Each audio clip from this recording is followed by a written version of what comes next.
وەختتان وەخێر خەڵکە کوردەوار و میدوارم لە هەر کوێ هەن ساق و سەلامەت بن. دیبەیتەکەی ئەم شەوم اختصاص دەدەم بە خەبەرێک کە لە فەزای سایبەری و ئینتەرنێتی بڵاو بووگەسۆ و تەبیعەتەن هەندێک واکۆنیشی وا لە شوێنە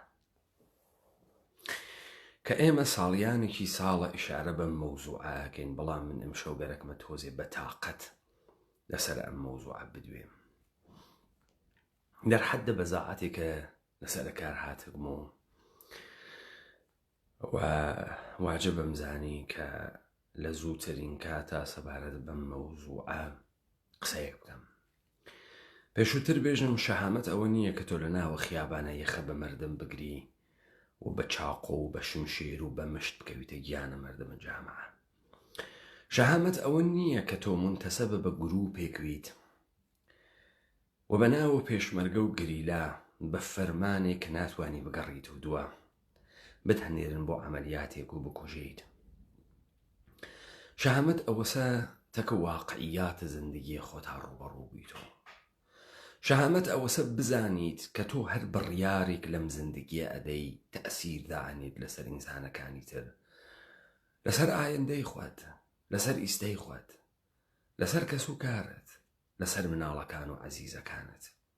ئێمە وا فێر بووین، وا تەسەوور ئەکەین کە ئینسان وەختێک نەقشی جۆرا و جۆر لە ناوە جامعە ئەگرێت، ئەم نەقشانە هەڵگری مەسئولیەتن بۆی.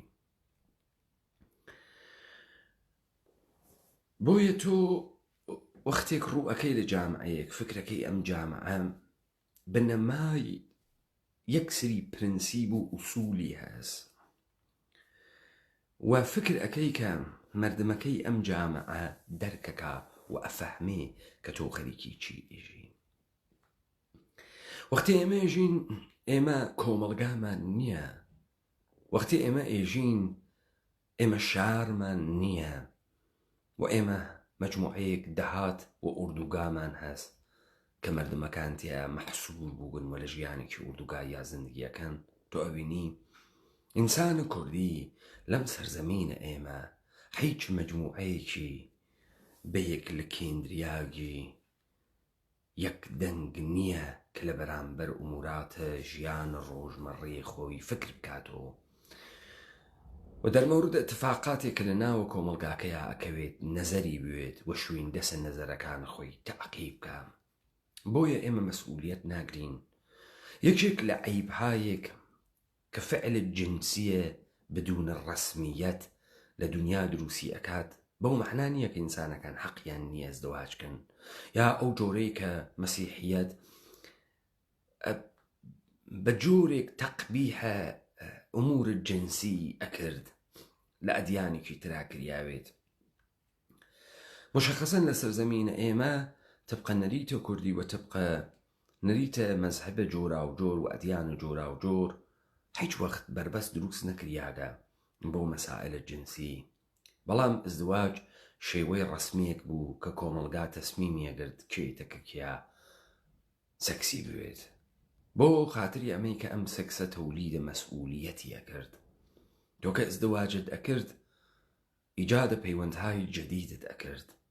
لە کناری ئەوە ژن وەکو هاوسەر، وەکو دایک مەسئولیەت و نەقشی ئەگرت ئەودا، و پیاک وەکو زاوا، وەکو هاوسەر مەسئولیەت ئەکەوتە سەرشانی. ئەمەی کە ئەمڕۆ تۆ بە ئاسانی ئەتوانی دەستڕەسی بە سێکس پیا بکەی، لە دڵیا هیچ مەسئولیەتێکی ئیجتماعی نایەتە دەرەوە، لە دڵیا هیچ تەنازوعێکی بەقا نایەتە دەرەوە کە لە شوێنە مەسئولیەت و لە شوێنە تەربیەت یەکاتوێت کە جامعەیەک دروستکە، ئەم جامعە ڕوو بنێت لە گەشانەوە لە حەیاتە ئینسانی. بەڵکو ئەم جامعە هەتا ئەڕوات ترسنۆکتر، زەعیفتر، بێدفاعتر، ناکارامەتتر، قەتیسماکتر، دواکەوتوبتر و سەرکوت بووکتر ئەوێت.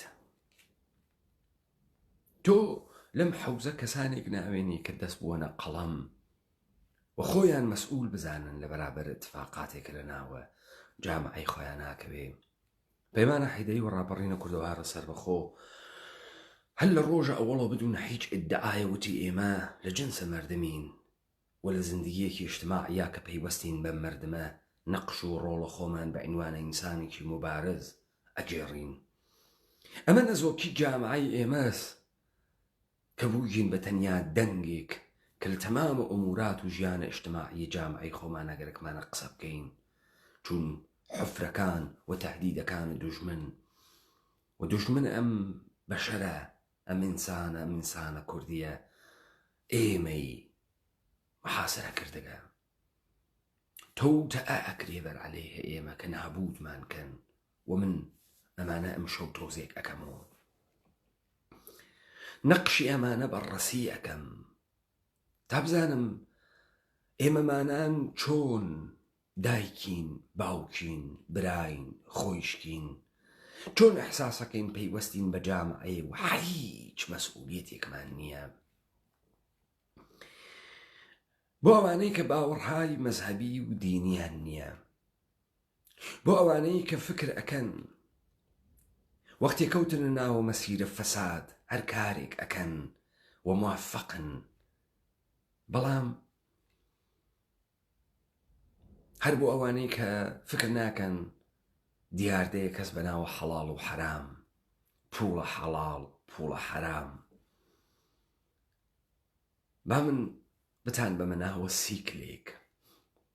کاکی براتۆ وەختێ بە دزیە لە مردم، بە کڵاو بەرداری، بە ڕاند خواردن، بە حڕاج ڕۆح خوت، بە ئینسان فرۆشی، بە هویەت فرۆشی،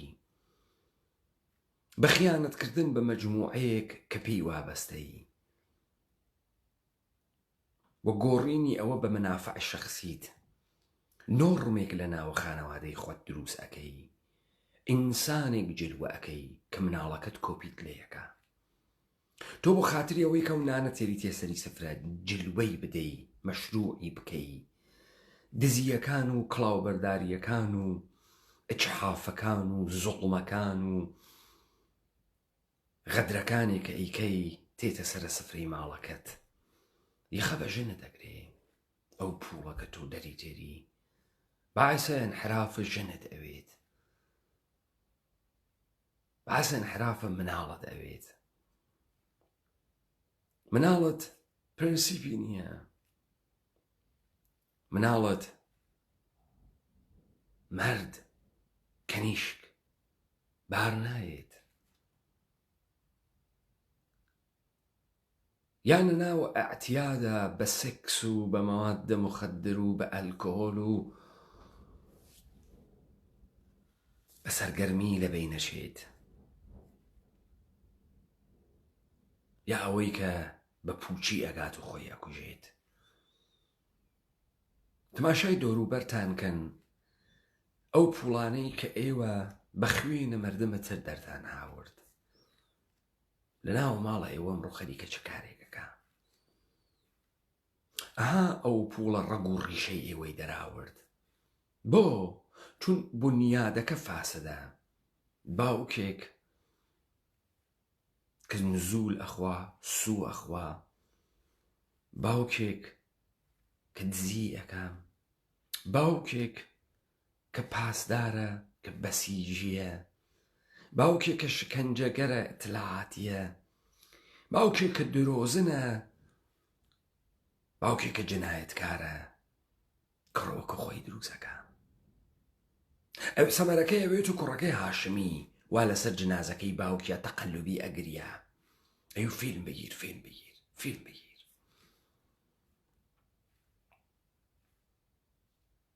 سەمەرەکەی ئەوێ بە کەنیشکەکانتان وا بەم شارانە بێپەنا بە هەزار خەلە ڕۆحیوە لەم تەختەخاو دەرتێت ئەچێتە ناو ئەو تەختەخاو لەبەرەوەی حوفرەکانە وجودی پڕکاتەوە و پڕ ناوێتەوە.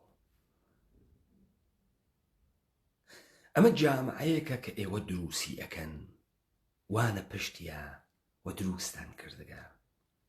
ڕیگن لە پشتە سەنگەرە پێشکەوتن، مۆدێڕن بوون، تێگەیشتو بوون، پنهان بووگن. ڕیگن لە پشتە سەنگەرە کورد بوون مبارزات جدید پەنهان بوون. شەهامەت ئەوەسە تۆ تەکە واقعیەتا ڕوبەڕوو بوویت. شەهامەت ئەوەسە تۆ قبوڵکەی تۆ نەقشت بوو لەم کارە. شەهامەت ئەوەسە تۆ قبوڵکەی لە عمرە 30 ساڵی و 40 ساڵی و 50 ساڵیە تا ئەم دەقیقە ئشتبات کرد. فکر نەکەن بۆ پەیمانە حەیدەری ئاسان بوو. قبوڵکە هاوڕەزمەکانە خاڵۆی و مامۆی هاوڕەزمەکانە ئەمڕۆی خۆی.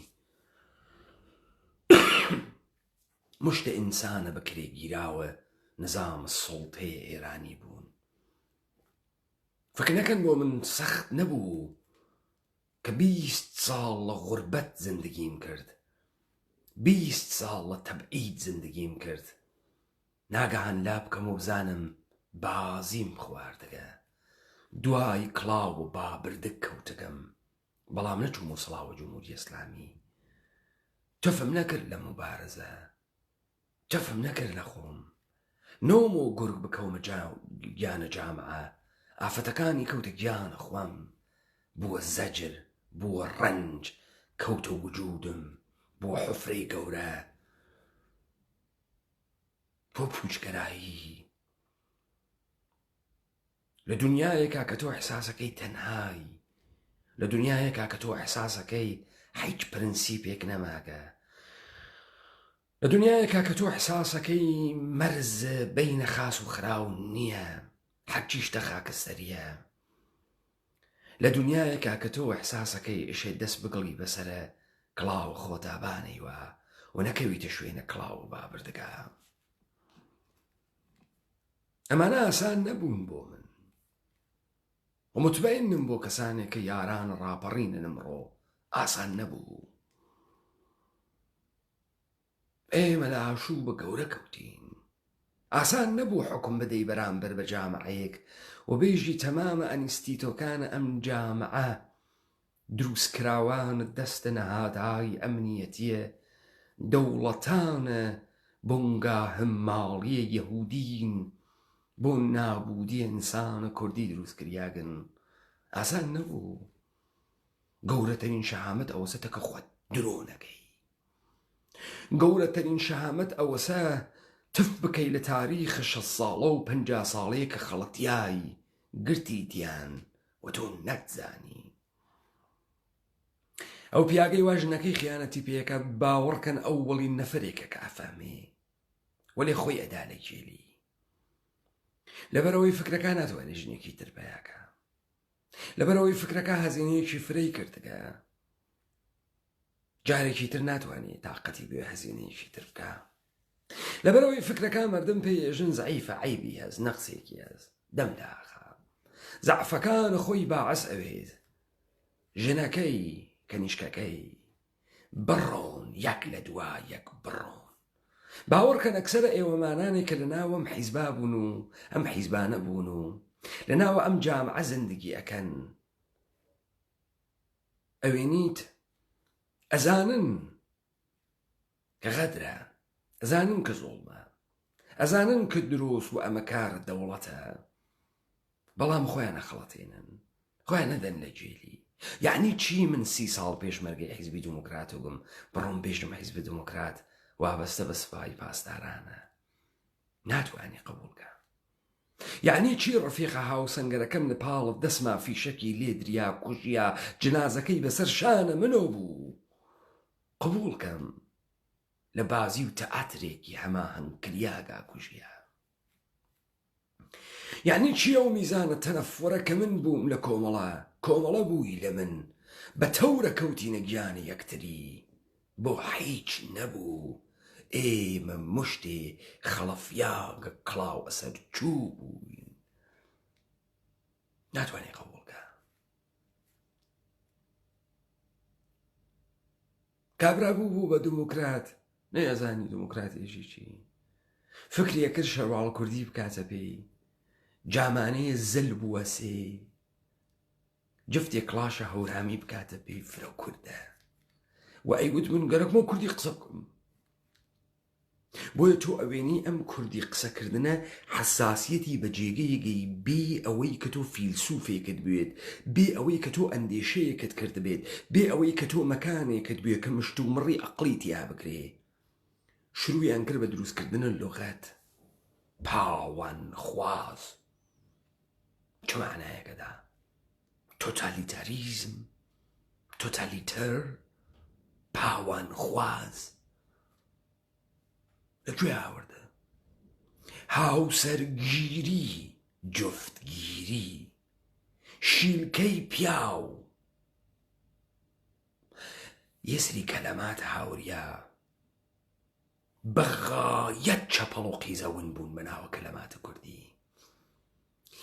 بۆ مانۆڤریان لەسەر ئەم زوانە ئەدا بەناو زوانە پاڕاو لە کاتێکە بە هەر مێتۆدێکی عیلمی دەسی بۆ ئەوەی زوانێک بەرە ئەداوە گەورە ئەوێت کە بتوانێت لەگەڵ گەورەتربوونە عەقڵە ئینسانەکانی وسعەت پەیاکردنە بیریان ئەگەر وشەی نییە وشە بگرێت لە زوانەکانتر، ئەداپتیان بکە لە ناوە خۆیان تا ئەم زوانە قودرەتە مانۆڤر پەیاکە. مثال هەر لە دنیای غێربا مەسەڵەن تۆ تەکە پەدیدەی بە ناوی مانی لاندریا ڕوبەڕووی. مانی لاندری چییە؟ یعنی پوڵە ڕەشێک کە لە ڕێگەی قەیرە قانونی بە تجارەتێکی قەیرە قانونی بەدەستێت و تۆ لە ڕواڵەتی تجارەتێکی قانونی و ئەم پوڵە لە مەنزەرت دەوڵەت سپیەکەیتەوە. ئەمە لەکوێ هات؟ ئەمە لە دەورانێکا کە مافیاکانە ئیتالیایی و ئالکەپۆن پوڵە فرۆشە مەوادە مخەدریان گەرەک بوو بە دانانە دوکانە لیباس شوردن، لاندری، چەرمک بکەنەوە. کۆکاینیانە فرۆشت، بەڵام سەدان دوکانە لاندریان دانیا بوو کە بێژن ئەم پوڵە مهمە لەم لاندریانە هات کەسە دەرەوە. ئەم چونکە هاتە ناوە ئەدەبیاتە سیاسی و بوو بە مانی لاندری، بە فارسی تەرجمە کریا بە پول شوئی. ئەم دنیای غەربان گشتە کەلەماتەی دروست کرد لەسەر کۆڵەکەی لاتین و یونان دروستی کرد، مشتەقیان کرد لێی. اتفاقاتە تاریخی کەفت، سیندرۆمە ستۆکهۆڵم، اتفاقاتە تاریخی کریاوە ناویان لێنریا و مەفاهیم خولقیە تا تۆ بتوانی قسە بکەی لە دنیای ئەمڕۆوە.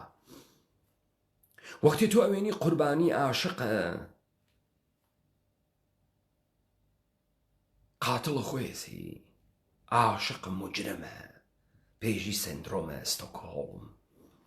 هەر ئەوێ لە ناو مجرمە پێشی سیندرۆمە ستۆکهۆڵم، چون ئەم دیاردە ئەوڵ دەحفە لە گرەوگانگیری ناو بانکێکە لە ستۆکهۆڵم اتفاق کەفت و هاوسۆزیە ئەوانەی کە بە گرەوگانگیریە بوون. تۆ ئەوێنی ئەمانە چون محتەوایان نەبوو، دروستکریاک بوون، نهاتای ئەمنیەتی عیدەیەکی هاوردوو ئیمکاناتی خستووە بەریان کە بۆ هەدەفێکی مشەخەص تحتە ناو مبارزاتە کوردی کار بکەن لە جامعەیەکە.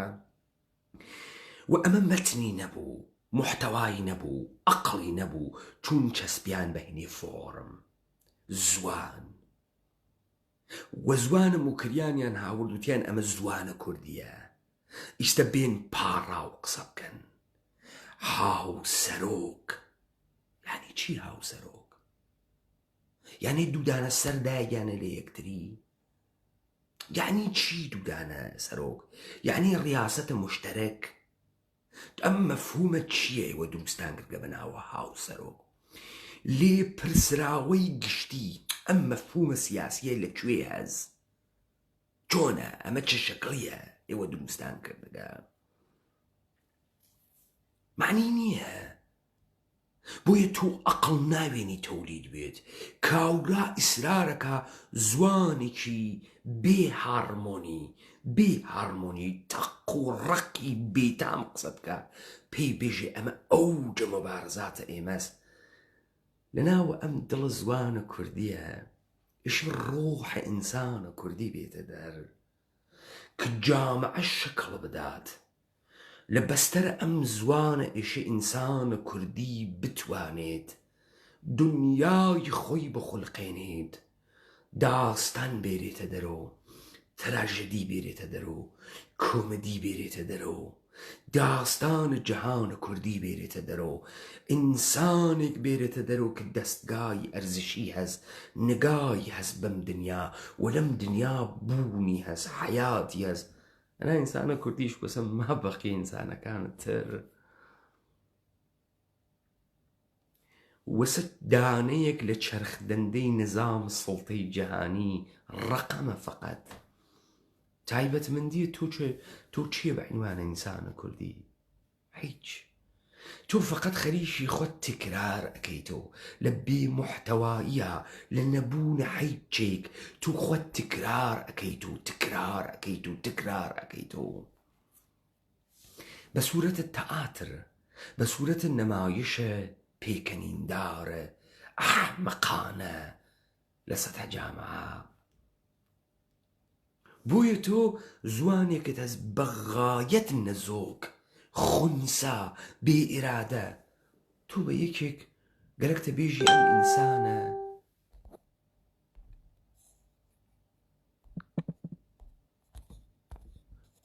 تۆ گەرەکتە بێژی ئینسانێک وا لە ناوی ئێمە ئێژێ کوردم، وەلێ ئەم ئینسانە لە پشتە ئێمە خەوەرمان نییە، چووگەتەکە دوژمنە ئێمە ڕێکەوتگە کە ئێمە وە گیانە ئێمە وە ماڵە ئێمەی تەسلیمکە.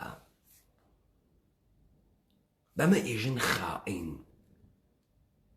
تەبیعەتەن تۆ وەختی مەجموعەیەکویت، یەک نەفەر لە ناوتە کە فکرەکەی دۆستە، قەومتە، کەستە، تێتە ماڵ، دەمەزانی وەسە چی؟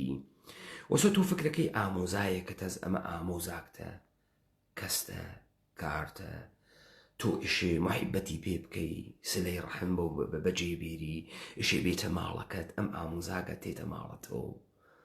مەحرەم نییە بە ماڵت، مەحرەم نییە بە ژنت. ئەم ئامۆزاگە تەماعی کردگەسە ژنەکەت، تەماعی کردگەسە کەنیشکەکەت، ئەم ئامۆزاگە بەچەبازە تەماعی کردگەسە کوڕەکەت، تەماعی کردگەسە ماڵت، تەماعی کردگەسە پوڵت. لا ئەەکەی تۆ خیانەتە پێیەکا دەزەوە بۆ کەنیشکە، لا ئەەکەی تۆ خیانەتە پێیەکا دەست ئەوە بۆ ژنەکە بۆ ڕەدا.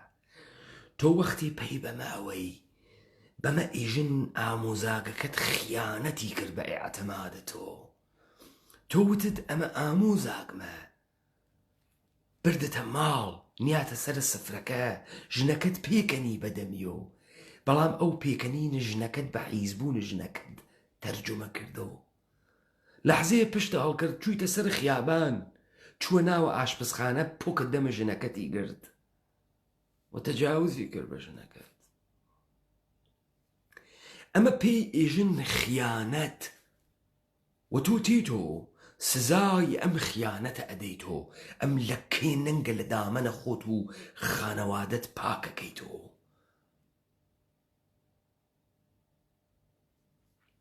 ئەم زوانە ئیستە نەزۆک کریاگە بە کوردی خیانەت هیچ مەفهومێکی نییە، هیچ مەفهومێکی نییە. ئینسانێک لە پشتۆ بێ ئێمە خەوەرمان بوێتە کە دوژمنە ئێمە ڕێکەوتگە کە مەعامەڵە بکە لەسەر ماڵ و پوڵ و گیان و زەمین و خاکە ئێمە. وەسە ئێمە 40 نەفەر ساحێبی لادەیەک بین، 100 هێکتار زەمینمان بوێت، دانەیە هەڵسێ لە ناوە ئێمە بچێتەکە لادێکەی ترە پاڵە دەستمانە ڕێ بکەوێ و بەناوە ئێمە تەمامە زەمینەکانیان پێ بفرۆشێ بە 2 ملیارد من. ئەوانیش سەنەدیان وا لە دەسا، ئێژن نوێنەرە ئێوە هاتکە زەمینەکانی ئێوەی فرۆشتکە بە ئێمە بە 2 ملیارد من. ئێمە چی ئەەکەین؟ چی ئەەکەین؟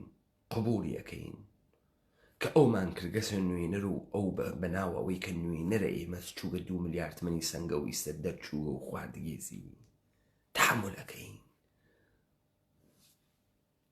بۆیە تۆ ئەوێنیت لە ناوە تاریخ ئێمە 4 دەحفە خائین و داستانە خائین نەنریا کنارە دیوار و لی بدرێت تا خیانەت معنای بوێ لە لای ئێمە.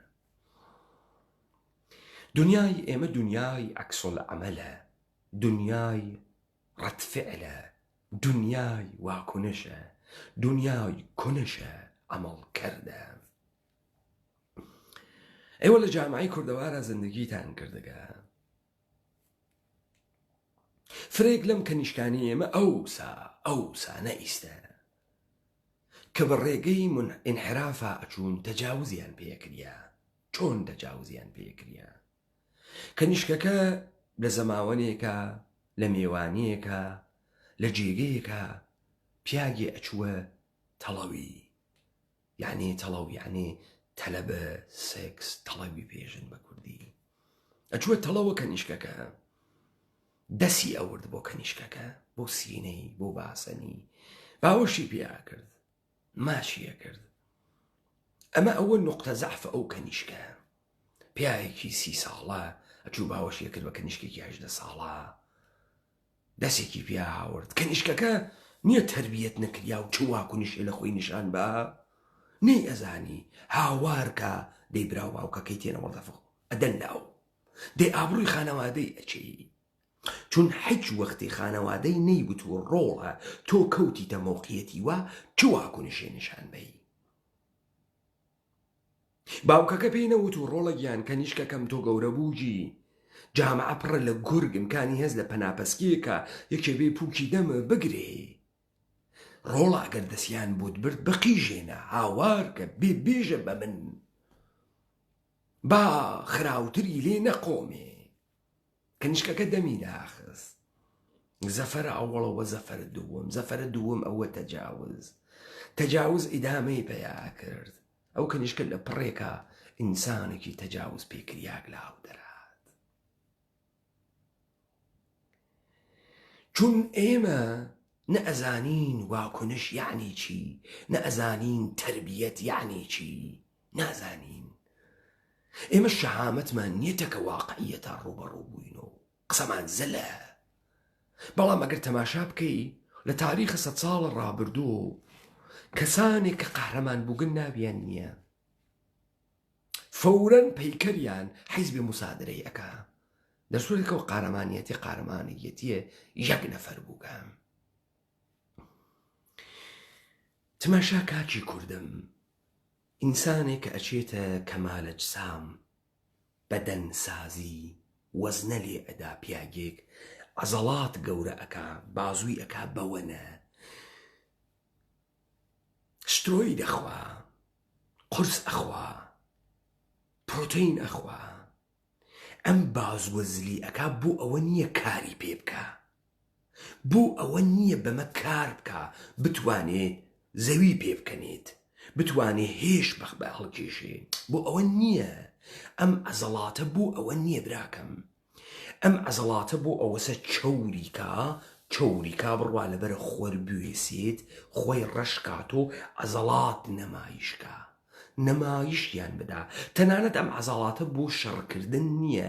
گاوران نەچووگە مەمکی فوتێکات، ملی بکات و پووت مترێ بازووی وێت بێت و شەڕی لە خیابانە کاورات چەقۆیەکی لێبا فەسی بخەفێتەوە، کە دیمانیارە و داداشیەکە کاورایە دایلی کوشتی لە خیابانە 180 کیلۆ 220 کیلۆ عەزولە بوو، ماچە بوو. کاورا ئەچێ عەزەڵات دروست ئەکا عەزیزم، بۆ ئەوە نییە کار بکە، بۆ ئەوە نییە زۆری بوێ شەڕی پێ بکە، بۆ ئەوەسە چەوریکە نەمایشی بدا. نەمایش دنیای نەمایشە. بۆیە تۆ ئەم پێشمەرگانەی کۆمەڵە و دیموکراتە ژنەکانیان ئەها ئەوینی ئارایشە تەواو ئەکەن، لوت ئەمەڵی و لچ پرۆتزی و لچ سوور و ئەو ڕفیقانە گەر عەکسی و کەنیشکانیانە هەست داینین. ئەم پێشمەرگەیەک نییە کە دروست کریاوێ بۆ شەڕ. ئەم پێشمەرگەیەک نییە کە نیروی پارتیزانی بێت. ئەم پێشمەرگەی نەمایشدانە، دانریاگە نەمایشی بدەن کە بتوانێت جەزبە نیرو بکات. تۆ جۆگەی عەزیزم، پێکاکا ئەم کەنیشکە زڵف شۆڕانە کە ڕاهبەرەکەی دەستوری داگەشێ زڵفیان شۆڕێ دائیمەن لە پشت و عەکسیان لێ ئەگرن سرفەن بوو نەمایشە بۆ شەڕ نییە بۆ نەمایشە عەزیزم بۆ تەحریکە جنسیە بۆ جەزب نیرووە بۆ تەبلیغات و پرۆپاگانداس بفهمە ئەمە بفهمە شەهامەتت بوێ ئەمانە قبولکە ئەو دنیایە کە لە تەوەهومدا دروست کردگە بیڕۆخێنە براکەم ئێمە لە کوردیە تەرانەمان نییە قبولکە ئێمە 100 ساڵە ئەوەی ئەیبیسین تکرارە محتەوای گوزەشتە است ئامینێ و لەیلێ شەڕیانە لەسەر چەپکی ڕێحانە دەبا بڕۆین مەلای بێنین بزانین خەتای کامیان ئەمە تکرار ئەوێت و تکرار ئەوێت و تکرار ئەوێت و بە گیتار لێ ئەدەن بە کیبۆرد لێ ئەدەن بە بێ موزیک لێ ئەدەن تۆ ئوسوولەن تەرانەیەک ناوێنیت لە ناو دڵە ئەم جامعە لە ئینسانێکی عاشق لە هونەرمەندێ بە تەمام مەعنا هونەرمەند داکەوتوێتە خوارەوە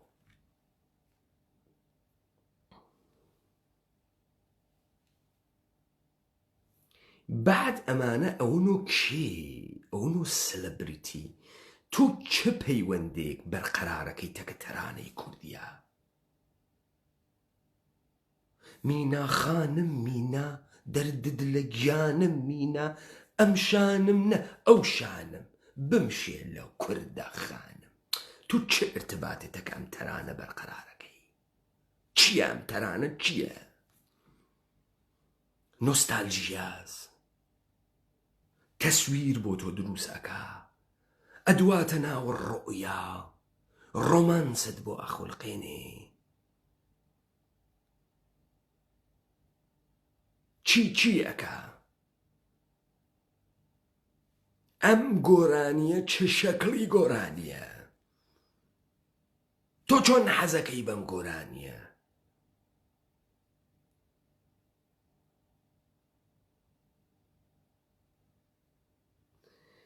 مامە بۆ تۆ خوڵامە بە حەق ئەو دوو شەمامە دنیا لە من حرامە بۆ باڵانە و نەمامە مامە گیانی مامە مام بە خوڵامە بێ دەفتای چاوی کاڵە بێ ئەمە چییە ئەمە لۆلیاس ئەمە پدۆفیلیە چییە ئەمە چییە ئەمە تەرانەس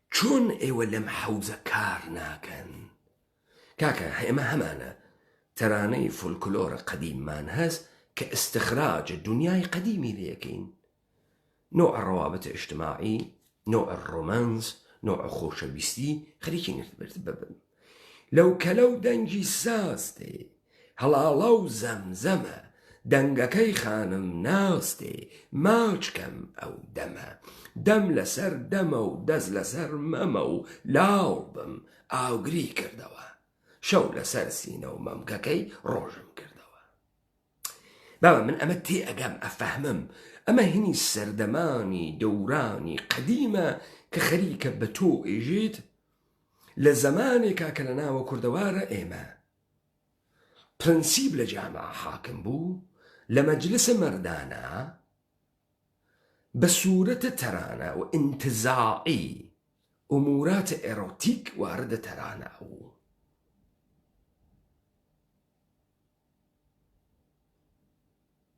تۆژۆکەی چۆمەس بەو کاروە پیت دیرم کزەی پیرەشە و هاوتیە سەویرم خاڵخاوس بەو ناوخاس بەو هەر لە سەرچوبێکیش ناوڕاست بەو من لەمە تێئەگەم چون ئەمە تەرانەیەکی فولکلۆرە چون ئەمە تاریخی وا لە پشتیە، چون تۆ ئەتوانی مراوداتە ئیجتماعی بدۆزیتەوە. ئەو کە چاومە چۆ جافی خەیاڵی نەکەی، وەو هەسارەکەی بانە کولیایی کافر نەخەفێشەوە تەنیایی. ئەمە دەقیقەن ئاغایەکە کەوت کەسە شوێنە کەسێک و خەریکە قسەی تێکاکە لە بەرەو ژوورگەیەکا کە مەحەلی نانێت. کاملە مشەخەسە کاورە خەلاقیەتی بووگەم تەرانەیە دروست کردە 100 ساڵە پێش. هەر بەم ڕیتمە ئەو کە چاومە چۆ جاوفی خەیاڵی نەکەی. معلومە ڕەن لە ڕووبڕیاوی شوونە یاوڕ وەخوام، چاوەی لە هەڵقەداوی پاوی دیوار وەخوام، لە دوورە و چڕم بناسی دەنگم، لەی کوورە و گوێ نەمەنیە ڕەنگم. من حاڵی ئەوم لەم تەرانە، ئەخە من حاڵی ناوم لە مینە خانە مینە، ئەم شانم نە ئەو شانم بەمشێ لە کوردە خانم. بعد چۆن ئەمە ئەوێت و تەرانە بۆ ئێوەی و حەزی لێەکەن. چی تێرێتە ناو زەهنەتەوە؟ تۆ چی ئەفەهمی لەمە؟ ڕۆمانسە بۆ دروست ئەکا؟ نە، تو یەک نەفەر ناوێنی نەخدی ئەمانە بکاتەوە، یەک نەفەر ناوێنی نەخدی ئەمانە بکاتەوە. دەی چۆن ئەم کاورە هاتکە تەرانەهای فولکلۆری دەربهترین حاڵەت باسخانی کردگەسەوە ئەوێت و هۆنەرمەند. کامە هۆنەری، کامە خەلاقیەتی، کامە خۆ هەر کوردێ بگری تۆزێ دەنگی هەست، کامەسە خەلاقیەت. دابێن ئەمانە دەرمەوردی تەرانەی بۆ من قسە بکەن تام بفەهمم ئەم تەرانەم کاورە تێگەیگە.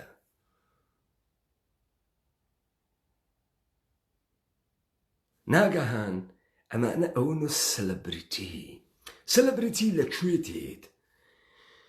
سەلەبریتی لە جامعەیە کاتێوان معنای نییە، جامعەیەکی کاملەن تۆهی هەزار چێرە بێ پرنسیب، محتەوای نییە، فقط قاڵب ئەگۆڕێ، چێرە ئەگۆڕێ، بەزەک ئەکا لە خۆی.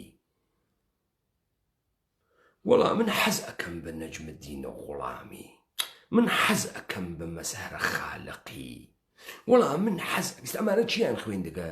ئەمانە چووگن تەرانەهای مردمیان خوێندگە.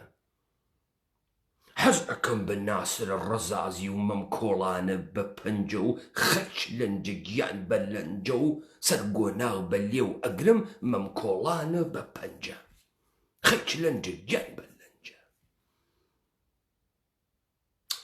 ئەمە ئیتر بووگەس و بوتە ناوە ئەم مەردمە. براکەم ناسرە ڕەزازی وەختە بوتە تۆز نیشان ئەدا زەهنە تۆ زەهنێکی ئامی بیە، زەهنێکە تەوسعی پەیان نەکردگە. تەنانەت تەرانە ناناسێت، جامعەی کوردەواری ناناسێت، تاریخ مردمە کورد ناناسێت. سەرکە من تەرانەیەکم بۆ ئێوە وت، ئەم تەرانە ئیمتدادی بوو تەکیەکتریا.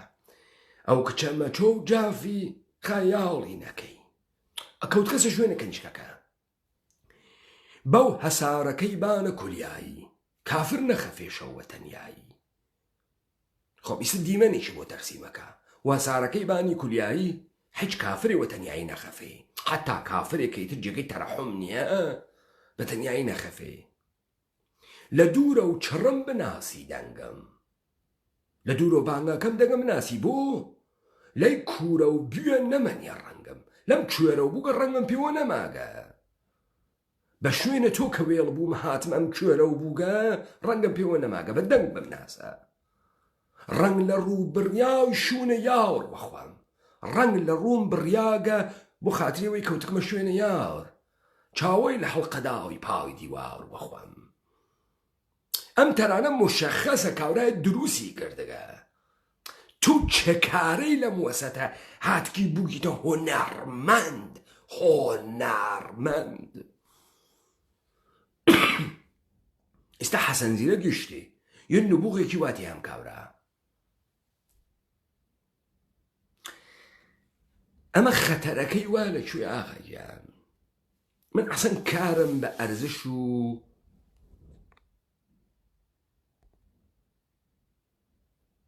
یەک دقیقەت خوا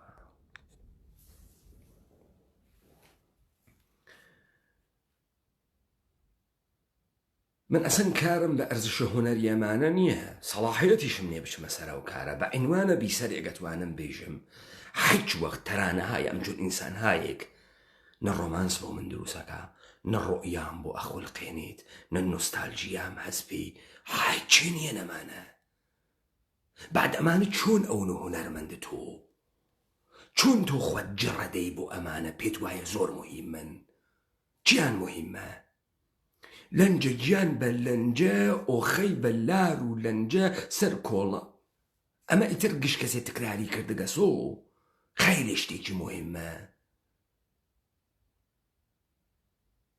خەیلی کارێکی مهم کردیاگە لەگرا جامعەیەکە محتەوای نەوێت تکرارە خۆی ئەکاتۆ فکرەکە کارێکەکە مامۆستای پای بەرزی موسیقای کۆرە بابا بێ بڕۆ کۆی کەرە و مامۆستای پایە بەرزیم بابەجان تۆ بۆ هیچ حاڵەتێکی پیچیدەی ئەمڕۆژینت تەرانەیەکە نییە لە کوردیا گوێبەی نێزت تۆ فقط زمانێکە گەرەکتە ڕجعەت بکەیتە گوزەشتەی خوات ئەچی تەکستە گۆرانی های فولکلۆر گوێ ئەگری کەوە بیری بیتەوە کە تۆ لەکوێ هاتی ئەویش قاڵبن تەرانەهای بێ موسیقی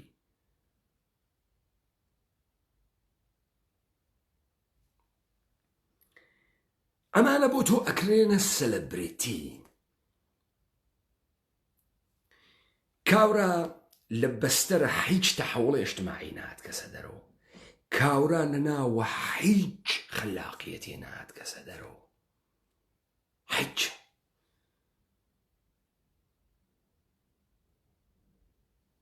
ناگەهان لەقەب تەرانە خاونە ملیان پێداگە کاکە ئێمە وەختی وتمان زوان جامعەیە کە محتەوای نەوێت ناگەهان ئەچەسپێ بە زوانن نەزۆک ئەم زوانە تۆلیدە ئەندیشمەند ناکە فیلسوفی نێنایەتە دەرەوە ئەم زوانە تەنانەت ناتوانێت تەشخیص بە دوژمن یعنی چی دۆست یعنی چی ئەم زوانە تەنانەت ناتوانێت تەشخیص بە منفعەت یعنی چی خائن یعنی چی خادم یعنی چی مدح یعنی چی زەم یعنی چی ناتوانێت تەشخیص بە ئەم زوانە لذا مردمێکت لێ دروست ئەوێ لاڵ کەوە لاڵ ناتوانێت قسە بکە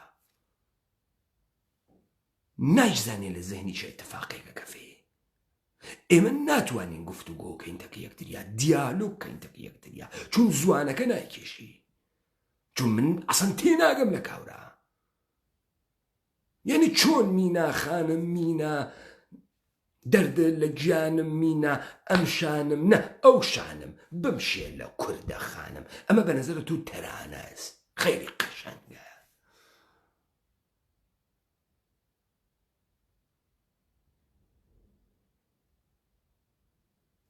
من چۆن ئەتوانم لە تۆ تێبگەم تۆ چۆن حاڵەکەی بەمە من نافهمم چی واتیا کە تۆ حەزی پێیەکە ئێمە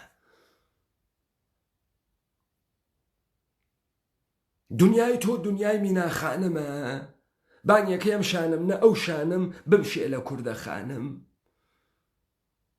ئەم شێلی تو نامشێلی ئەمکەی بە خەو جێم دێڵی چی پێ بکە باوەشە پیا بکە لە خەوا دێ تۆ لە خەوا چی لە دەستی ئەمکەی بە خەو جێم دێڵی ئەم شێلی تو نامشێلی خویانی چیم چرت و پرتە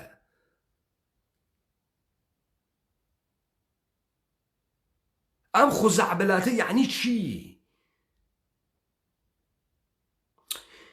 بعد کاورا بۆ تو ئەوەی تو تەرانەخانە ملی سەر کەلام و بنە کەلامێگری بڕاستی کورد هیچێکی نەبووگە بۆ من کوردێشە چی بکا بۆ تۆ دەی دەتۆ پۆفیوز لە توو لە عمتا عورزەت بوو تەرانەیە دروستکەی وەکو ئامەمیۆر دروست کرد تەرانەی سادە تێکستێکی سادە تو دروست کرد دەحفێ ئەم شانم نە ئەوش بەسە مینا ئیتر بەسە ڕابە مینا ڕابە ئەمە تەرانەس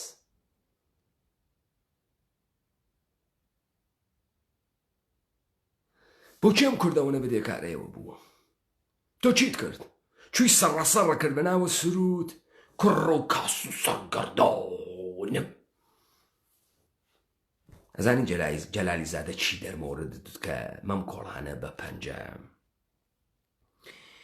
کۆڵانە بە پەنجە جەلالی زادە جاشە ئیبنە جاش خائن وەتەن فرۆش ئەکبەر خائن لە تۆ خائنتر تۆ لە ئەو خائنتر نووسا دێسی کاک ناسر ڕەزازی را دووست دارم تۆ چۆن کاک ناسر ڕەزازی را دووست داری جەلای زادە تخمە ئاخۆن بەچکە مەلا ئێژە سەرگۆ ناو بە لێو ئەگرم مەم کۆڵانە بە پەنجە خاڵێ هاوە بان شلە گەیڕانی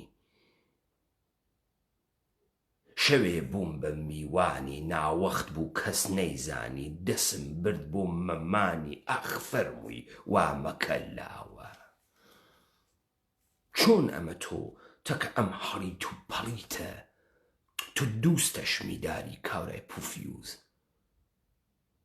مەگە تۆ ئوستاد فەقه ئیسلامی نیت و تێ هەڵدریاگێکی بەچکەمەلا نیت و بەرخەلافە ئەرزشهای جامعهی ئیسلامی جمهوری ئیسلامی چۆن ئەمەڵەکەی تۆ ناسر ڕەزازی را دووست دارم یک هنرمند ملی که خودش را از زندان حزبگرایی رها نموده است زندان حزبگرایی فقط بۆ ناسر خراوە یا بۆ تویش خراوە کێ بنیانە جبهەی متحدە کوردی دانیا تۆ دانیا جەلالی زادە ئینسانە ئەخلاق مەداریست بە کامە پێوانە ئەخلاق ئیسلامی ئەخلاق یعنی چی جەلالی زادە کامەسە پێوەرهای ئەخلاقی ئاغای ناسر ڕەزازی ئاغای ناسر ڕەزازی ئینسانە سادقێکە ئاغای ناسر ڕەزازی درۆزن نییە ئاغای ناسر ڕەزازی کڵاوبەردار نییە ئاغای ناسر ڕەزازی خائنە بە ڕۆح ملیە کورد نییە ئاغای ناسر ڕەزازی ئیبن وەخت نییە ئاغای ناسر ڕەزازی مطرب و پاحەوزی نییە ئاغای ناسر ڕەزازی مستاق بارزە فسق و فجور و فسادە فرعەرز نییە ئەخلاق چۆن ئەخلاق مەدارە بە کام پێوەر ئیسلامی ئەخلاق لیبراڵی چۆن چه شەکلی ئەمە ئەخلاق مەدارە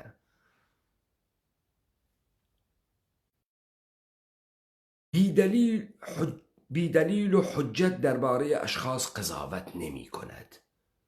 یعنی نایجی تو بچکە جاشی پوفیوزی نانەکەی تو خاص ئەخوا قضاوت نمی کند بیدلیل و حجت. یعنی من ئەوێنم تو تخمە ئاخۆن بووی تاکە جمهوری ئیسلامیە بووی نەمایەندەی مەجلسە شەشەم بووی جبهەی متحدە دروست کرد دەسە تا ئەگراوان ناوە خوێنە ملەتە کووردا ئای ناسر ڕەزازی قزاوەتی نییە خۆی و خانەوادەی دەرمۆردە تۆ بە ئینسانێکی خاص ئەزانی چون تو کوردی ئەزانی ناسری جوانەی کوردی ئێژێ لە تەلڤیزیۆن بۆیە من قینم تێ لەم زوانەی کە ئێوە قسەی پێکەن.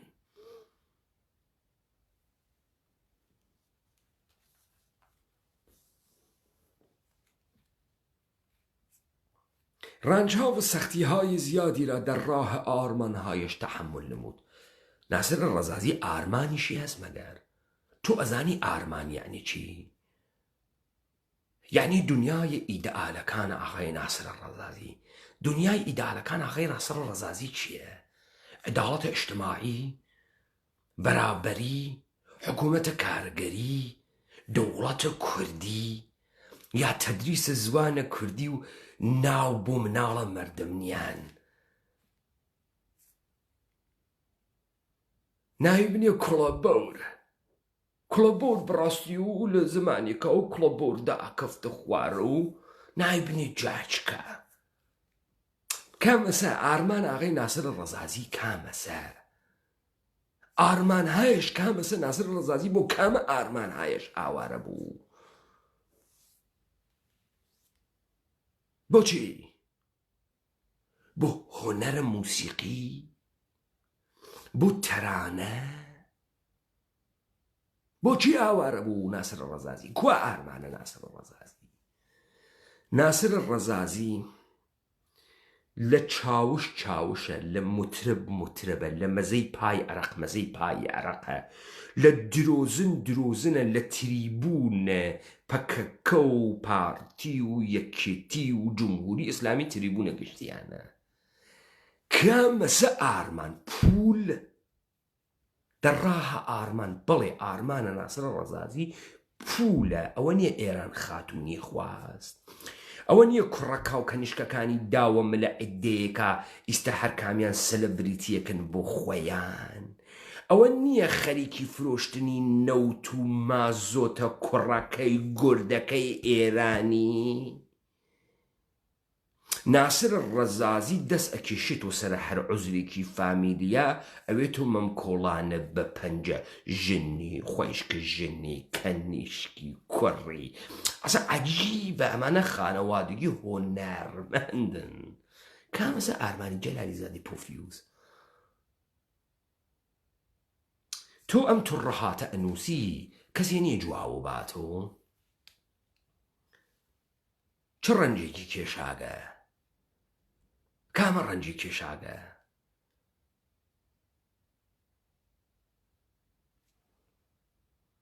مثل برخی از خارج نشینان اهل فحاشی و توهین و تهمت نیست یعنی ئەمەی کە تۆ تەک جمهوری ئیسلامی هاوکاری بەشێک لە نظامە سوڵتەی ئێرانی تۆهمەتە لە تۆ تۆهمەتە ئەمەی کە تۆ خائنی بە ئینسانە کوردی و ڕۆحە کوردیەت تۆهمەتە لە تۆ ئەو تۆهمەتە لێ نادا ئەو ناژی تو خائنی چون خۆی خائن لە تۆ خائینتر و بەسترە دانێ چاوشە لۆتی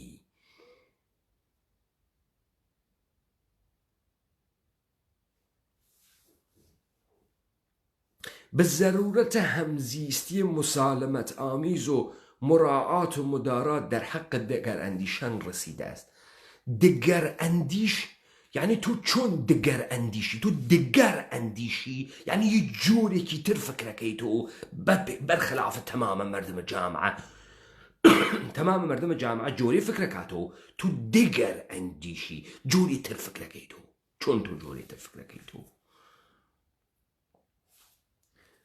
چون تو جگر اندیشی بەڵام ئەم ئاغا بە زەرورەتە هەمزیستی مسال هەر کەسی جاشوێ و جامعەی مەدەنیوێ و تخمە سپای پاسداران و بەیتە ڕەهبەری وێ دەگەر ئەندیشە جەلای زادە و ئەم ئاغا مشکڵی نییە هەمزیستی ئەم ئاغا هەمزیستی مسالەمەتامیز دەمێکە فێر بووگە دەمێکە ئەم ئاغا هەر لەو ڕۆژەوە لە شارە سنە هاتە دەرەوە تەرکە ئەعتیادکە لەگەڵ خانۆمیە هەرم ئاغا لەو ڕۆژە فێرە هەمزیستی مسالەمەت ئامیز بوو گەعدەی شەوانە و ئەرەق خۆرینە ناو ماڵە مردم ها و فیلمەکانی خۆ موجودە ئەمە هەرکە پولی ئەدا چوو بە باڵایە و چاوشەیتر ئەچوو باڵایەوت هاتن ئەوە تەلەڤیزیۆنە پێکاکا و مدەتی پێکاکا بازی کرد و بعدی پارتی نانی چۆرە چوو بووە پارتی و نیشانە لیاقەتە پێشمەرگەی پارتی گرت و دووبارە هات تەئاتر هاتۆ لە میدیا تیوی و نیشانەکەی تەحویلدا و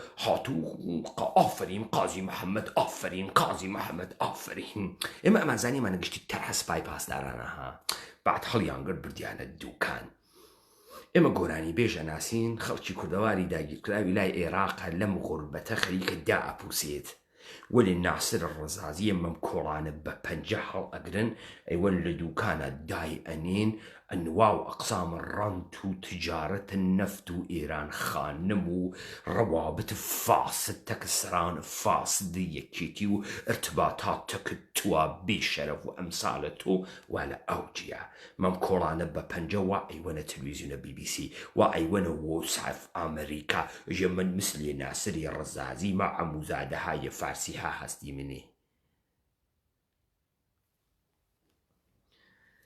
وا ئەکەوێتە جامعەی مەدەن بازی و لە کۆڕۆنا خەڵکە کاتە ماڵ کاورایەتی هەڵدریاگە 70 ساڵە پایوانر لە بگۆڕە نازانم گەرەکی کوێ بگرێت کرە تۆ یەک عمر بە متربی ناسر مەزەی پای عەرەق مشتی جەق و جانەوەرە بە ناوی مناڵە دروست کردگە تو فکرەکە ئێوانە بەشەرن مشتی متربن عینە خوات عینە ژنەکەت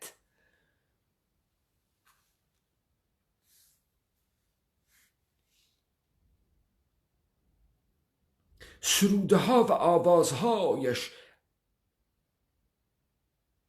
سرودها ناسر شعری وتکە کریێسی و گۆرانی کامە ئەم شانم نە ئەو شانم بمشێ لە کوردەخانە ئەمە تەرانە سرایەکەی نەخۆیێسی بە ئاوازهایش از دل و جان مردم بیرون می آید از دل و جان مردم بیرون می آید یعنی چۆن پێیەکە چه شکلیە تۆ کورد بابە تۆ ئینشای فارسیش ناتوانی بنووسی از دل و جان مردم بیرون می آید چۆن بیرون می آید جەلایز ئەمن تو خۆتە مەتنە خۆتەیتە ئینستاگرامەکەی تۆز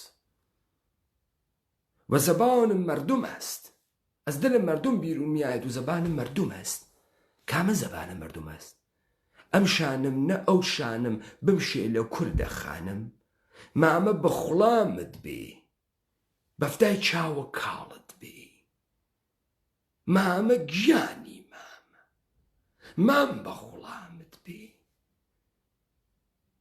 پێبەندی زولفی خاوم پیر بووم نەماوە باوم دامنیا لەسەر تۆ چاوم مامە گیانم مامە ئەمە تەرانە ئەس دلێ مردمی کورد میایە بیرون تۆ ارتباتی تەکا بەرقەرارەک ئەی بەچکە مەلا تۆخمە سپای پاسداران تۆ تەکەم تەرانە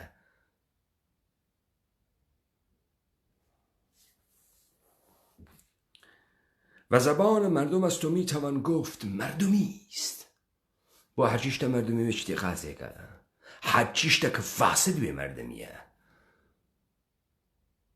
هەرچیە کە فرە نرخی لە خواراوێت و کەم بەهاوێت و سەتحەیوێت مردمیە تۆ ئەم پۆپۆلیستیە بۆ کێەکەی بۆ کێ ئەمانە تەوان تەرانە تەفسیرە تەنانەهای فۆلکلۆریشیان نییە نێسیان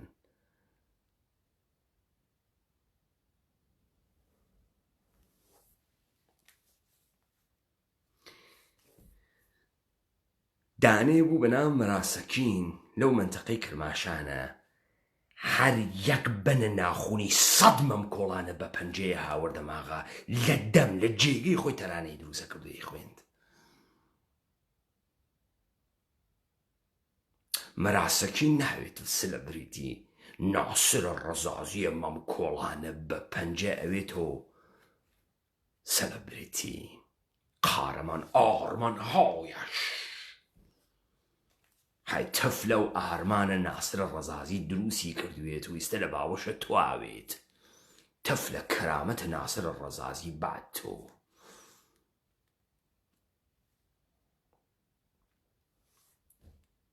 از ایلام و کرماشان و ماکو و سنندج و مهاباد هیچ خانواده‌ای نیست که او را نشناسد ده یعنی شهرت شتی خاصێکە یعنی جندەیی بەدنامی لە گومنامی خاسترە تۆ ناوت وێ فەرق ناکات چه شکلی وەلێ ناوت نەوێ خراوە ناسر ڕەزازی را میشناسەوە دەمت گەرم مردم عزیز وەیسی را هەم میشناسد خۆکەچی ئەمە ئەوێت تۆ نوکتەی موسبەتە تەرەف کە میشناسەندەش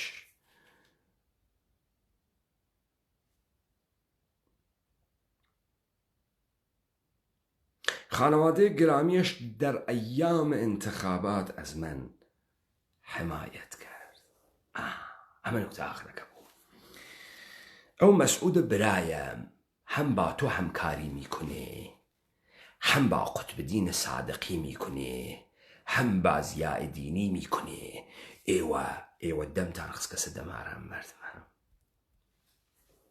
بەناو کورد خەڵکی کوردەوار ئەم زوانە کوردیە بێفەڕە چەسپیاگن پێوە بەناو زوانم و کریانیە پاڕاو ئەم تێ هەڵدریاگە سێگرێ ئەم کاورای تێ هەڵدریاگە ناسرە ڕەزازیە مەم کۆڵانە بە پەنجە بووگەسۆ مامۆستای ڤانەی کوردی ئێوە لەولاوە عەدنانە بەرزنجی کڵاس هایە نووسینە فارس کوردیت بۆ دائەنێ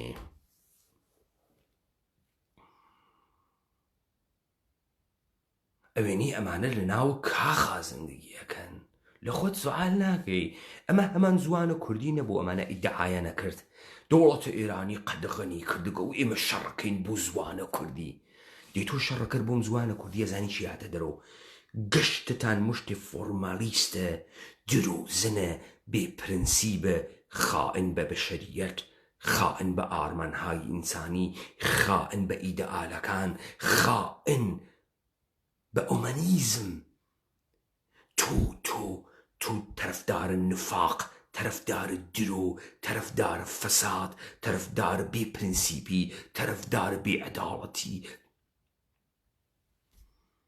تو تەرەفدار هەرچی کەسافەتە هەی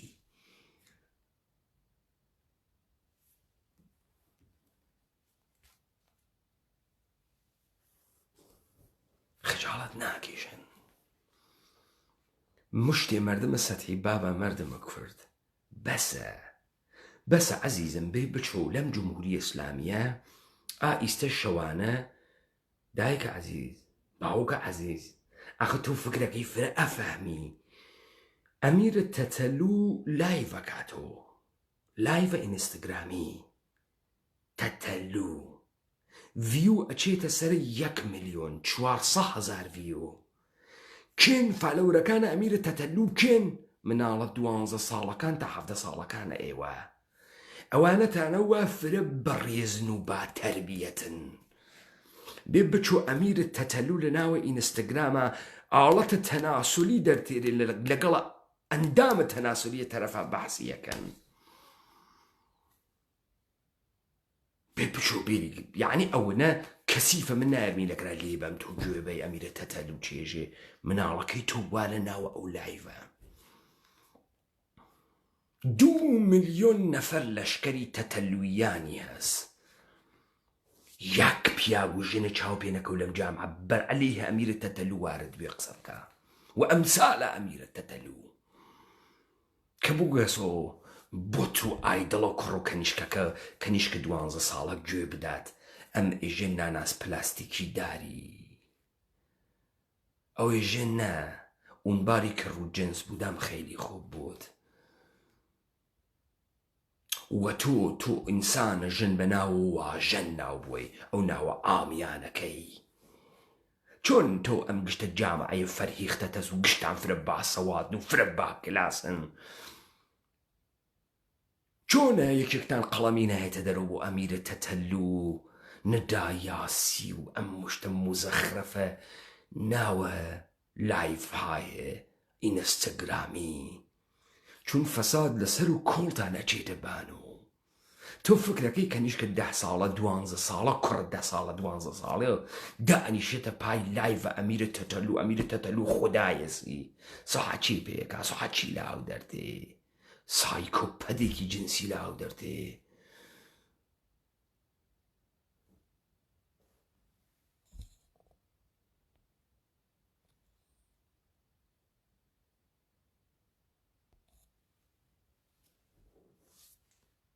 سەیرەکە چیتان دروست کردگە سەیرەکان لەم لایڤە ئەوانەی عمریان 20-25 ساڵت ماشە چ بێتەربیەتن چ بێ ئوسول و بێ پرەنسیبن چ بێ بنەمان چ ئەحمەق و جاهل و سەتەهین هاتکە ڕابێری پێ بکەنی ئەمە مەحسوڵە کێ بوو مەحسوڵە ئێوە بوو ئێوە نەسڵە کەسیفە ئێوە ئەم 6-7 ساڵانەی کە هەن ئێوە بێ پرنسی بێ ئوسول ئەم سالە جەلالی زادە و ناسر ڕەزازی نێوە وا هیچ ئارمانێکتان نەوە وا هیچ ئوسولێکتان نەوە تو کاورای بێشەرەفم ئەم کۆڵانە بە پەنجە بۆ خاتریەوەی مدەتی خۆتت منتەسەب کرد بە کۆمەڵە و 4-5 دانە سرودە ئەحمەقانە خوێند بەڕێ خەڵکوتیان ئەمە ئینسانێکی مبارز بووگە تو خیانەتت کرد بەو مردمە و تەسویرە زەهنیەکە و مردمە دروستیان کردگە کورە تو ئەگە شەرافتت بوایە بێشەرەف خیانەتت بە مەجموعەیەک و ئاسار و زەخمێکە لە بەدەنیان دروستە کرد نەکرد کێ ئاوەڕی لە منداگەس و نانم پێ بدا بۆ یەشێ نانە پێ با سەڕەسەڕە کردەوە گۆرانی تر بۆ کارێ مهمێکە کردگە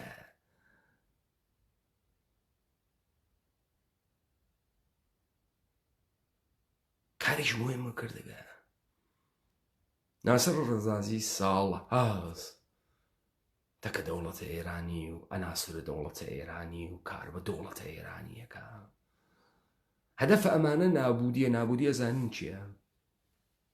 نابودیە وەسە جامعەیەک ئەمیرە تەتەلووی واتیە ئێوە مناڵەکانتان فالەوەرە ئەمیرە تەتەلووە و ئەمیرە تەتەلوو زەهنیەت و لایفستایڵی بۆ دروستەکە تۆ نە قەوارەت هەست نە جورئەتت هەست نەوایتە حەدیە نە تەشخیص ئەدەی کە بچی بەر بە ئەمسالە ئەمیرە تەتەلوو بگری لە شەبەکەهای اجتماعیە بەر بە مناڵەکە بگری بۆیە ئامارە تەجاوز و ڕەوابەت جنسی و مەسرەفە مەوادە مخەدر و سەتحی بوونتان تۆ فکرەکەی جامعەیەکە دروست کرد ئەقلیتیانە و ئەدەبیاتە فاخریتیانە و تەرانەی فاخری معناداریتیانە و موسیقیە فاخر و هۆنەریتیانە و تۆ فکرەکەم جامعە ئەتوانێ بڕوات بزێت گەورە بوێت سروەت تەولیدکە سەنعەتی بوێت فۆرە عەزیزم تۆ شێتی ئێوە مشتێ تەمبەڵت تەنپەروەرتە ئەو ساج لە دەورەی قەدیم هەر کەسێ تااقەتی نەبوو بچێ فەلسفە بخوێنێت و فقه ئیسلامی بخوێنێ ئەوە عارف تەریقەتی دانیا ئەوە عارف کارێکی نەوە عارفی و ڕوشێ درێژ ئەکەیت و تاقیلەکەنیا سەرد و ڕەدای چڵکنە ئەبەست و پڕچێکە شۆڕە کرد و کارێکی نەبوو سەوادی نەگەرەک بوو خوێندنی نەگەرەک بوو تۆ گەرەکتە وە جردانە خوات فەسادە عەقڵت و تەمبەڵیت و بێمایگیت لە پشتە پێشڕەفتا بنهانکەی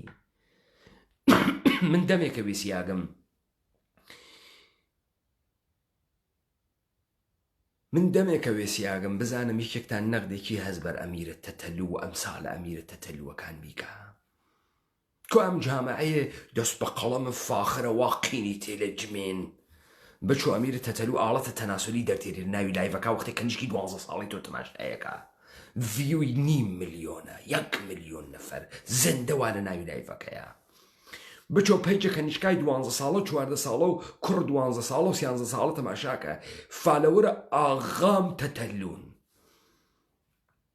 بچۆ ئەمە دەستگاهای ئەمنیەتی هاوڕێگەسیە نەسڵت جوانێکە پڕشورە شور و هەیەجانی واتیە منحرفی بکەی بیوێتە ناوە سێکس بیوێتە ناوە مەوادە مخەدر بیوێتە ناوە ئەلکۆل بیوێتە ناوە ڕەوابەت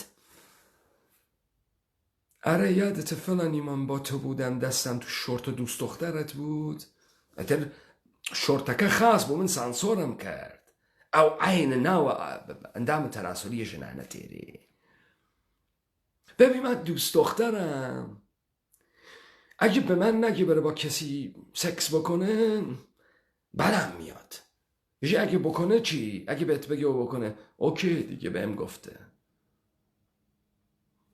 قصد نوان باریک الله عجو جامعه یک دانه است آفرین و فریختگان و جامعه دایکو باوکو وشیار کره بابای ولی خوتان لمنالکان تا فاسد ترن تو خود دانیشی تەتەلوو تەماشاکەی عەزیبەیەکەی تۆ دانیشیتە پای تۆ سەتحی تۆ کەسیف تۆ خار و خەفیف تۆ تەرەفدارم ئەم کۆڵانە بە پەنجە وا شەهامەتە نیەتەکە واقعیەتە ڕوبەڕووی کورە براکەم تۆ ناسر ڕەزازی بوتتە ئایدڵتە چون خود لە ناسر ڕەزازی کەسیفتری تۆ خود ڕاند خوەری دزی کۆڵبەری حەیزی هەی ئەمانە هەی جامعەی وا نابود ئەوێت من وەزیفەم هەست و ئایندەگان بشنەون ئێمە دیمان و هاوارمان کرد وتمان ئەمە غەڵەتە تو بڕیار ئەدەی فاحشەگی بکەی، تو تەسمیم ئەگری، ئازادی لەم تەسمیمە ئەیگریت. بچن یەک دانە دایک و باوکە کورد بۆ من بدۆزن و ئەمانەی وا فرە محتەرەمن، فرە تەرەفدارت دەرس خوێندن و تەربیەت و مناڵەکانیانن، بچ و یەکێ بێرە نەخدێکی مساوێ بە ئەمیلە تەتەلو. تۆ بچۆ 100 دانە دایک و باوکە کورد بۆ من بدۆزەرەوە تومارێکیان ئیمزا کردوێ بچن شکات بکەن لەم هەتیوە. تۆ دانەیەکم بۆ پەیا بکە تەلەفۆنی کردووە بۆ BBC بێژە بێشەرەف بەرنامەی بلور سەوز بۆ ئەم فاسدە نادرووسە مناڵ قفاڵکۆنە بۆ دایانی. تو یەک نەفەر ناوێنی کورە بابا گیەمیکەن ئەم بازارە ڕیا و درۆ و کەسافەتدانە. بەسە باوە ئێمە فرە محتەرەمی کورە، تۆ فرە بێ ئەحترامی، تۆ فرە بێ تەربیەتی. ناینە ناوە لایڤەکانە ئێوە جمێن ئەدەن کورە بچە ناوە لایڤەکانە تەتەلو دانیشە، ناسر ڕەزازی دانیشە، بە ئاڵەت تەناسلیت بۆ دەربێرن. بچۆ تۆ وایتە حەدە ئەوە بەڵاستی خەڵکی ئێمە زۆر تێگەیشت و بووگەس.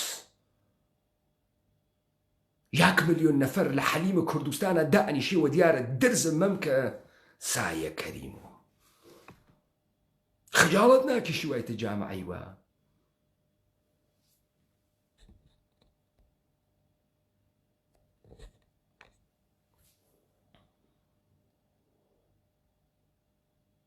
چۆن ئێوە ناتوانن لە جامعەکان نەخدە ئەمانە بکەن؟ با چۆن ئەم جامعە زێنگە، چۆن ئەم جامعە محتەرەمە، چۆن محتەرەمن؟ بەراوردێ لە لایڤەکانە ئەمیرە تەتەلو بکە بە من سابت ئەکات جامعەیەکی پدوفیلی نەخۆشی کەسیفی تاسە ڕێسقان فاسدی سەتحین حەجێنیە نێوە.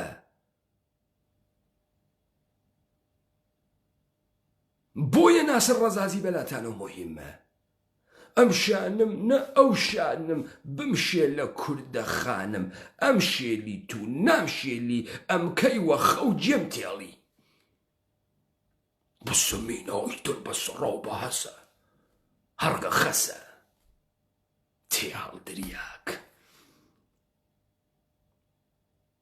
چۆن ئەم جامعە ڕۆزنامەی هەست، مردمی هەست، شەبەکەهای ئیجتیماعی هەست، دایک و باوکە پڕوو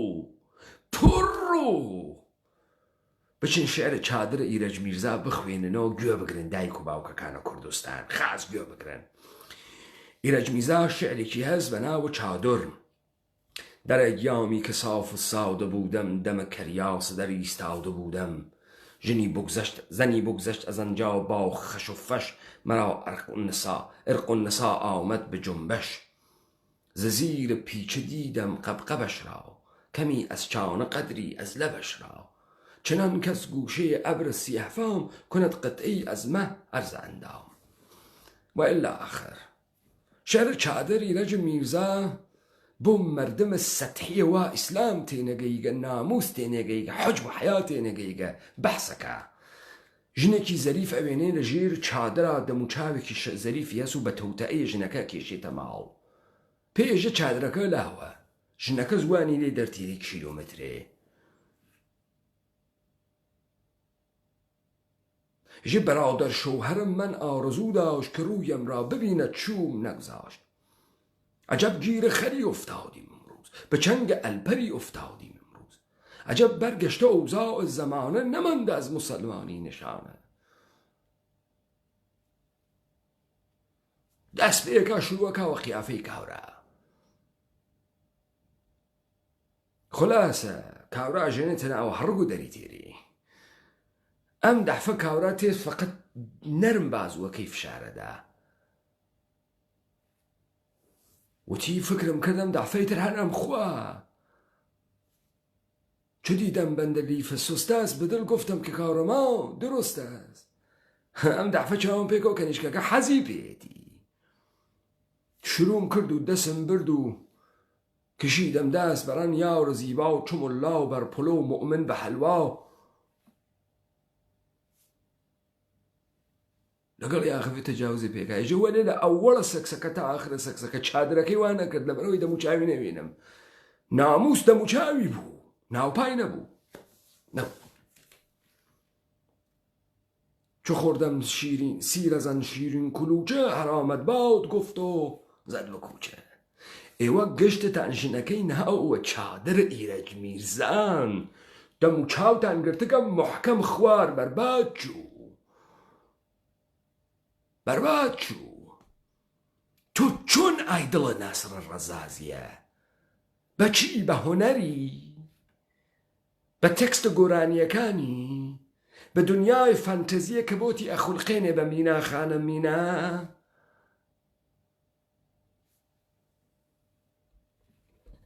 بەچی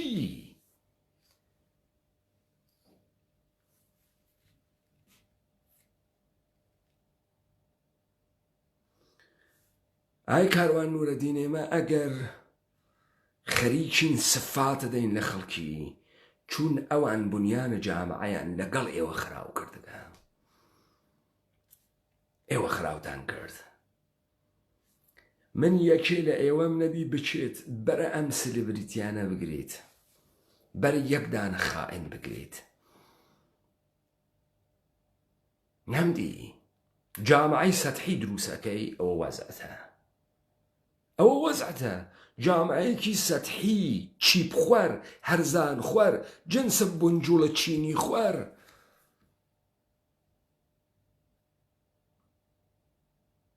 جامعەیە کە ناوێ فکر بکاتەوە مردمێک کە ناوێ فکر بکاتەوە مردمێک کە ناوێ معتەرز وێت مردمێک کە ناوێ فکر بکاتەوە ئێشێ ئەرباب وێت ئێشێ دایمەن تووسەری خۆر و فاحشەی دووزاری وێت دووزاری یعنی من مدەتێک کە خەریکم گزارشە ئەم لایڤای ئینستاگرامیمە بۆتی ماتەڵم دانەیە کورد کەمپەینێ دروست کا بەر عەلەیه ئەمانە کوان فعالینە جامعەی مەدەنی بێشەرەف کوان تو فێر بووکی بڕۆی جەنگەڵەکانە مەریوان ئاگر بەی بچی بیکوژێنی تۆ وای تەکوێ ئەنجومەن NGOهای بێشەرەفە کوردی وانە کوێ ئەم بێشەرەفانە وا ئەچن حکومە ئیعدام لەقڤەکەن و ئەمانە وانە کوێ چۆن ئەمانە تومارێکیان نییە بەر عەلەیه تەتەلو وا خەریکە نەوجەوانە 10 ساڵە تا 17 ساڵە بە فسادە مطلقەکەیشی ئەم ساڵە تەتەلو لە ئینستاگرامە چۆن لذا باوەڕ بە هیچێکی ئەم جامعە مەکەن بابە ئەم جامعە کەرامەتی تیان نەماگە بەم زوانە کوردیە تۆ هیچ ارتباطەتەك هیچ ئینسانە کوردیەکە ناتوانی تەشخیص بەی ئوسوولەن گشتی ئەدا گشتی ئەکا تەواو فۆرموڵەکە ئەمەسە گۆشەی ئەسکەناس دەربێرە هەر کارێ ممکینە بە تۆ توانی بیکەی ئیتر پێویست ناکە لوغات دروستکەی ئیتر پێویست ناکە قسە بکەی خۆت چەکەتکەی کوا جامعەز ئێوە مەردمن وەڵاوە ئیشەڵا ناڕواتەوە بۆ سنە یعنی تو هەرەمە تێگەیت یعنی قاچ بخاتە سنەواتە کە جمهوری ئیسلامیە ئەی تو ئەم چەند ساڵە ناوێن ئێمە بەچە یەکێتیە تەکە پێکاکاس فعالیت جامعەی مەدەنیەکە ئەچێتە BBC ئێژی ئەمە ئامۆزای ئێرانین و ئێرانی باوکە گەورەمانە و بێ بچێ کورسانە سووریە و کورسانە تورکیە و کورسانە عێراقیش بێرێ کانتۆلمان بۆ دروستکە تۆ ئەمە نازانی ئیستا ئەگەر بڕوات و سنە خائینەوێ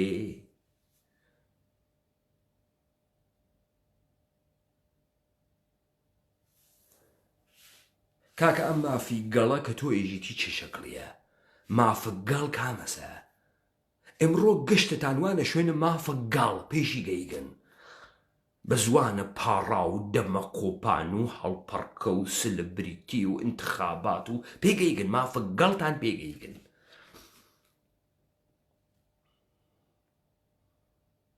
چییە ئەم مافە گەڵە بچۆ تەتەلو زلزلێ خاتە ناوە سینیەیدا بە خۆت و بە خانەوادەت و هیچ کامتان نیەن دەمەوە بکەن قسە بکەن کامنە ئەی کارە مبارزە یعنی چی جامعەی مەدەنی یعنی چی کوا ئێوە بۆ دیارتان نییە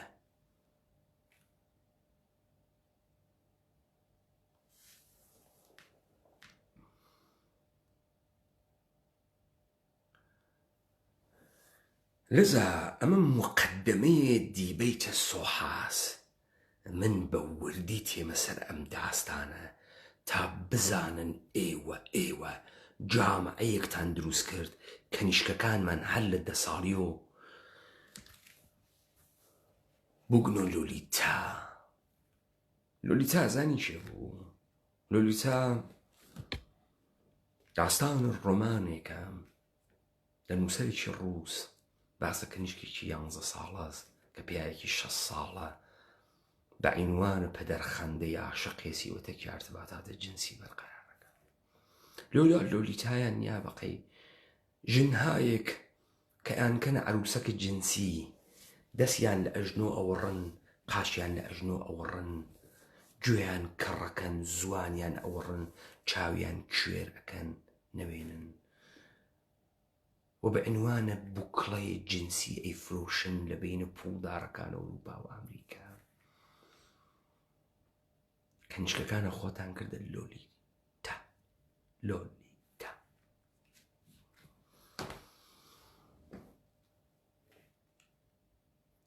لذا ئەم جامعە لە پای بەست و وێران.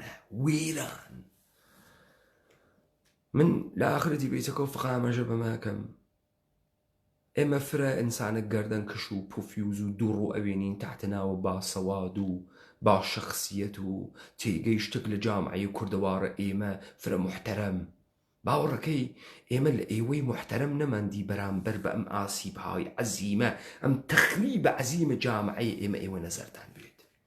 مشخصەن بدەن لە کرۆکە ئەم سری بریتیانەی وا دەوڵەتە ئێرانی دروستی کردن هەر بە سلیبریتیای فوتباڵی وەرزشی سینەمایی تەرانەی ئەمانی وە خەریکن ئاوە فەسادەخەنە ناو ئەم جامعە هەر کامیان متەخەسسە کارێکن. من ئێترازێکم نەدی. فعالینە حوزەی جامعەی مەدەنی بەرساختەگانە سپای پاسداران وا هاوار ئەکەن هەڵقوڵاوە دڵە ئەمەنە. باوەڕەکەی تۆ نیگەرانم مافە کەروێشکێک بووی. ئیستا لە لایڤەکانە ئاغای تەتەلو ئاڵەتە تەناسڵی ئەنرێتە ناوە سینی تەشریف ئەواتە خزمەتە خانەوادەت وە کەس و کار و کوڕ و کەنیشک و ماڵ و مناڵ و ئەترافیانە. سکوتە کردگە چۆن سکوتە کردگە؟ چۆن تۆ دەم ناکەیت و چۆن تۆ نامانووسی بۆ عەلی خامنەی یا بیا و وەفاکن یا بڕۆ و جەفاکن و قسەی زلەکەن و ئاگرە کوژێن و چۆن ئالەگرا حوزورتان نییە؟ چۆن ئالەگرا حوزورتان نییە؟ تو مافیە مناڵان و مافیە ژنان و کورە ڕێی پەدۆفیلی ئەمە لە جامعەی ئێمە. ئەفەهمی ئەمە پەدۆفیلیە بەچەبازیە. تۆ لەم جامعە چۆن مناڵە گەورەکەی دەی؟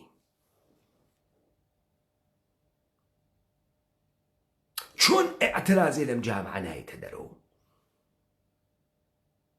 چون ئێوە خۆتان گشتتان وەنە ئەمیرتەتەلوو ئەیە بە بۆیە ئێعترازێکتان نییە وەنە ناسی یاسی نەدا ئەنا ئێعترازتان مەوجود و کەسەی خەڵکەی دی چاوی پێکەوت بۆ نێستان دەی دێخۆ ئێوە لە حەچیشتەمە لەوێ کە سفرە دائەنێن مەوجودن لەوێ کە دکتۆری ڕەوانشناسی هەز مەوجودن لەوێ کە وەرزشی یوگا هەز مەوجودن لەوێ کە خۆنەمایشدانە ناوە شبكاء اجتماعية موجودن لو حكم إعدام لاون موجودن لو أشغال جم كان موجودن لو تأييد حكومة إيراني كان موجودن لو اعتصابات بوسباي باستاران كان موجودن إيوه موجودن نم جورجي كان أعيستي شو حضورتان بيت وتربية من الله كانتان بو شخصية السالمين بحر قانونك الجندي دسيبو أوي دروس نية من على 12 صالة 13 صالة 14 صالة بيتو الجنده دروست نییە باوەڕکەن دروست نییە بێخوای سێکولاری دائم الخەمری مەشروبیت بێ پرنسیبی بەچکە زەر توشتیت هەر کەسەی دروست نییە مناڵە 13-14 ساڵات بکەوێتە ناو مەسائل فاسد و مەوادە مخدر و ئەلکۆل و سەکس و ڕەوابەتە سەکسە زەبدەری و گروپ سەکس و گەنگ بەنگ و بێ بشۆمانە گشتی بەحسەکرێ دەبێ ئەم ئاغا مليون فالووري هز لمناڵەکانە ئێوە جامعەی ئێران بەڕاستی جۆمەعەیەکی پێشکەفتگە خەیلی پێشکەوتون لە جێندەی سبقەتتان گرت لە دنیا ئەی ئافرین.